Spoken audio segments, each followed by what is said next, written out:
Bonjour à tous, bienvenue sur cette keynote. En tout cas, ça me fait très très plaisir d'avoir l'occasion de revoir du monde en vrai, de quitter le monde du pur digital, des webinars comme ces 18 derniers mois.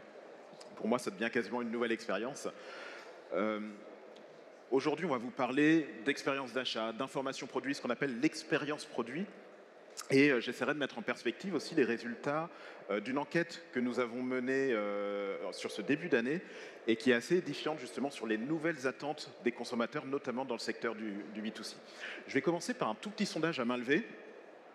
J'aimerais savoir si parmi vous, certains ont abandonné un acte d'achat parce qu'ils ont considéré que l'information produit n'était pas suffisante.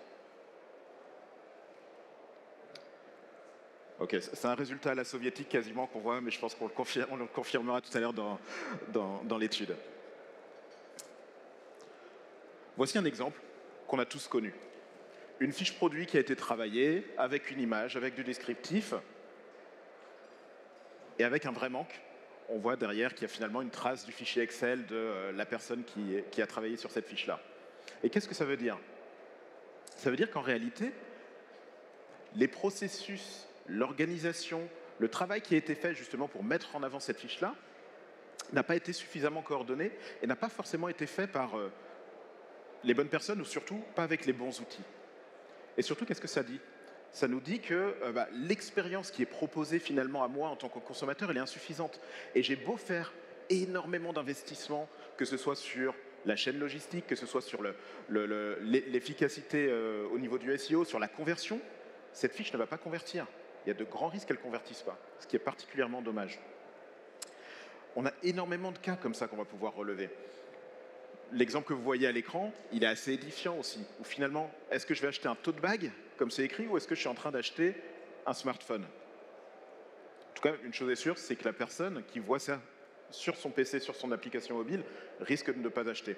Alors j'entends parfois quelques remarques en disant que bon, c'est sur le digital, c'est rare, ou alors on passe par des tiers pour la vente sur Amazon et que finalement on n'est pas complètement responsable. Soit, toujours est-il qu'en termes d'image de marque, c'est assez dramatique. Et ce que j'aime faire, c'est le parallèle avec la vie réelle, finalement, ou la vie physique dans un magasin. Cas tout simple, je rentre dans un magasin de sport, j'explique à un vendeur particulièrement avenant que je souhaite acheter une veste pour faire de la randonnée, il faut que cette veste soit déperlante, qu'elle soit chaude, couleur grise, taille L. Voilà, c'est l'âge, hein, vous comprenez. Le vendeur particulièrement revient en me disant « j'ai exactement ce qu'il vous faut », il m'amène un skateboard. Eh bien, on est dans le même ridicule lorsqu'on voit ce genre d'informations-là. Alors l'idée, c'est pas non plus de taper sur les doigts de tous les vendeurs qui finalement font cet effort-là et font un minimum d'effort pour pouvoir être visibles en ligne, mais simplement de partager avec vous ce constat. En ce qui concerne Akeneo, on est spécialiste de l'information produit. On édite une solution qui permet de piloter l'information produit, qui permet de la centraliser, l'enrichir et la diffuser par la suite. Donc on s'est posé quand même la question de savoir si on n'avait pas une déformation professionnelle par rapport à cette attention particulière qu'on peut avoir sur l'information produit et par rapport aux incohérences qu'on peut retrouver. Et on s'est appuyé finalement sur un institut de sondage bien connu qui s'appelle OpinionWay pour justement essayer de comprendre auprès des consommateurs que nous sommes tous, de quelle manière l'information présente sur les fiches produits joue sur la concrétisation de l'acte d'achat. Et donc, on a réalisé cette étude en début 2021. Je la mettrai à disposition directement sur mon profil LinkedIn, donc n'hésitez pas à m'ajouter. Également, on le fera passer sur la page Akeneo sur LinkedIn, donc vous pourrez la consulter en détail. L'idée n'est pas de rentrer dans l'ensemble des chiffres, mais de vous donner quelques tendances. Donc, c'est une étude qui a été menée sur à peu près 3500 personnes dans 7 pays sur 4 continents, si je ne me trompe pas, donc France, Angleterre, Allemagne, États-Unis, Chine, de telle manière à avoir un panel particulièrement représentatif. Et comme vous le voyez à l'écran, en termes de représentation d'âge, on a un tiers entre les 18-34, les 35-54 et les plus 55 ans. Et qu'est-ce qui ressort? Il en ressort que 80% d'entre nous ont déjà abandonné un acte d'achat faute d'informations produits suffisantes. À vue de nez, je pense que c'est la proportion que j'ai observée tout à l'heure chez vous lorsque je vous ai demandé de lever la main. et 6 sur 10. Donc on est 60% à avoir retourné un produit parce que finalement le produit que j'ai reçu ne correspond pas à celui que j'avais vu en ligne ou à celui que j'avais prévu d'acheter. Tout simplement parce que l'information n'est pas de qualité suffisante. Vous le voyez à l'écran, il y a un vrai travail qui a été fait une fois de plus. J'ai une belle image, j'ai un titre qui est plutôt bien construit, j'ai même une promotion, mais je ne sais pas si j'achète un manteau gris ou un manteau rouge en fait. Donc je ne l'achète pas. Je ne convertis pas, je peux faire quasiment 0% finalement sur mon taux de conversion. Donc on a parlé finalement de l'abandon d'achat. Ça, c'est déjà finalement une vraie perte pour un commerçant quand on parle d'information produit, mais ça va bien plus loin. Finalement, on est, sur ces 80%, on est encore un tiers à faire l'achat équivalent chez un concurrent, tout simplement parce que le concurrent a peut-être eu des processus autour de la préparation de l'information produit qui étaient plus complets et qui finalement m'ont incité à acheter. Donc finalement, la première marque m'a attiré chez elle, ne m'a pas convaincu, je suis allé faire mon achat chez un site concurrent, ce qui est particulièrement dommage. Et dernière chose, on est 25%, c'est ce que ressort l'étude, on est 25% à trouver des informations qui vont être contradictoires selon les canaux. Ça nous est tous arrivé. Entre ce que je trouve sur le site e-commerce d'une marque et ce que je trouve sur le site, par exemple, d'un distributeur, entre ce que je vois sur une application mobile et ce que je vois sur un flyer, il n'y a pas uniquement les prix qui peuvent être différents. Parfois, l'information propre, même l'information technique du produit, peut être assez différente. Et quand on parle d'information produit, on sait que celle-ci porte directement l'image de marque du produit. Et en fait, ce qu'a montré l'étude, c'est que 52% des consommateurs sont prêts à payer plus cher un produit, on va dire équivalent, simplement parce qu'il propose des informations claires sur l'image de marque. Et on le voit très bien à l'écran. Une marque de café qui est bien connue, sur laquelle il y a eu un véritable effort qui a été fait, bien évidemment sur les informations techniques, que je pourrais appeler techniques ou gustatives quand on parle de café, bien évidemment, mais surtout, il est peut-être plus cher que la moyenne, soit, mais l'éco-responsabilité, le caractère écologique finalement de la production de ce café est vraiment mis en avant. On voit le label agriculture biologique, on voit le label Max Havelaar et même l'explication liée à ce label-là. Et donc ça correspond finalement à une représentation au niveau des informations produits des valeurs de la marque, ce qui est un point extrêmement important. Les valeurs de la marque, on va pouvoir aussi les retrouver dans d'autres, je dirais, typologies d'attributs, typologies de messages. Sur des produits à haute technicité, eh bien, il faut être capable de prouver cette technicité, cette tradition qui peut exister notamment dans l'horlogerie, où certains mouvements ont été créés il y a 100, 150 ans, voire peut-être plus. Il faut être capable de pouvoir les décrire. Il faut être capable de générer de l'émotion auprès des clients ou des futurs clients. Il faut être capable de générer également de la confiance. Et ça va passer par le fait d'avoir un descriptif enrichi et le fait de pouvoir mettre en avant l'histoire de la marque. Et une fois de plus, ce qu'on a observé, c'est que 50% des consommateurs sont prêts à payer au moins 10% de plus pour avoir de l'information complète à ce sujet-là. De manière un peu plus détaillée, voici les résultats qu'on a justement sur l'impact de l'image de marque et la façon dont l'image de marque doit être visible sur les informations produits. On se rend compte que plus de la moitié déjà est prêt à payer plus, comme je le disais tout à l'heure, pour avoir une information précise, mais que les informations qui sont recherchées sont des informations qui sont liées au certificat et au label qualité, à l'histoire de la marque et du produit, et bien évidemment au respect de l'environnement et la durabilité. Et je vous invite à penser à chaque fois, si vous travaillez chez des commerçants, à votre rapport annuel. Vous le lisez, et je suis persuadé que chez chacun d'entre vous, il y a un engagement écologique fort. Il y a un engagement social et environnemental qui a été mis en avant par votre direction et qui correspond finalement à la trajectoire que vous souhaitez prendre. Est-ce que ça se voit au niveau de vos produits ? Est-ce que moi, en tant qu'acheteur, je suis au courant finalement de l'engagement que vous prenez aujourd'hui sur le fait de faire du sourcing responsable ? Ça, c'est une vraie question à se poser. C'est valable à la fois dans le B2C et pour des acteurs B2B. Donc là, on a partagé le constat.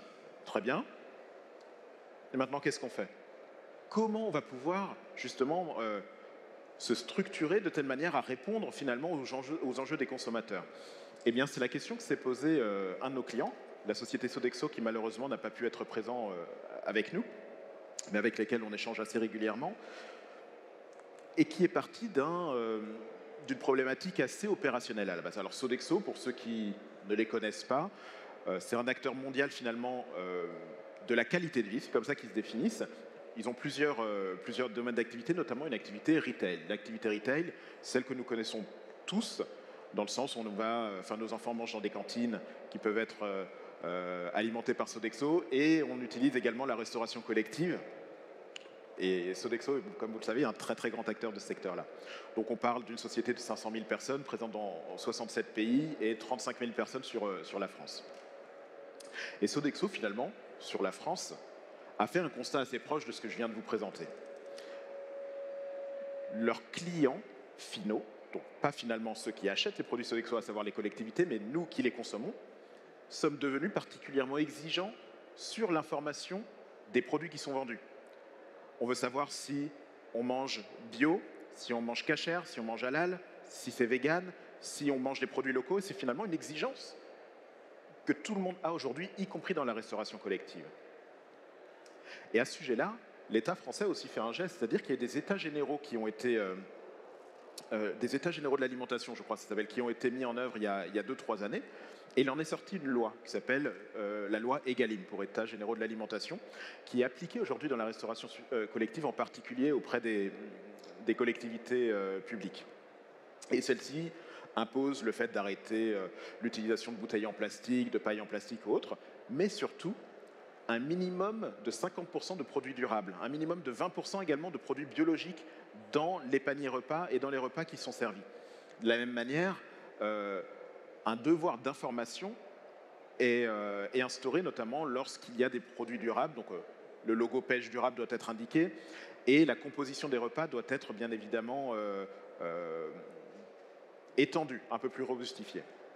Et donc finalement, Sodexo s'est rendu compte que l'information qui était proposée à ce niveau-là était insuffisante.